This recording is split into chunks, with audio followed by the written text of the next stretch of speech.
Hello and welcome to the official MOZA Racing Track Guide for the F4 Esports Regional Tour on iRacing. This week's track is Sandown in Australia and the guide's been provided by myself, Sambo iRacing. Let's start the hot lap.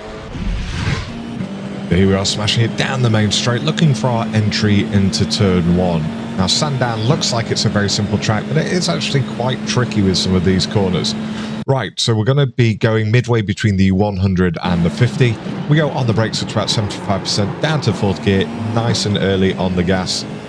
Over to the left-hand side. Now we're going to start our turn in at this entrance road on the left-hand side, braking roughly up to about 65%. Rail it off, down to 3rd gear, back on the gas, little lift, back on the gas, and we're going to start braking just as we come towards the end of this curbing on the right-hand side.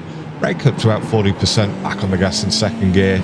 Now we're going down this back straight, and it gives me a chance to mention that my brake bias is at 54% as shown on the wheel cam of my MOZA FSR2 wheel, allied to my R21 Ultra wheelbase. I'm a lucky boy. Right, for turn 6, it's quite tricky. We're going to do the first part absolutely flat here. And then we're going to go over this next curbing and we're going to start braking as soon as the car has settled down. Afterwards, we brake roughly up to about 75%, hold it down to 3rd gear, back on the gas, dropping it to 2nd right on the exit.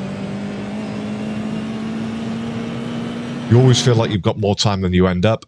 Now, just before we get to this white line coming up, we are braking quite sharply for turn 11, up to about 70%, down to 3rd gear, back on the gas. And as soon as you straighten your wheel, you are back on the brakes up to about 40%, drop it down to 2nd gear, back on the gas, hug it tight to the left-hand side to shorten the track. And over and across we go in a 109.7. Join us again this week on iRacing for the F4 Esports Regional Tour presented by MOZA.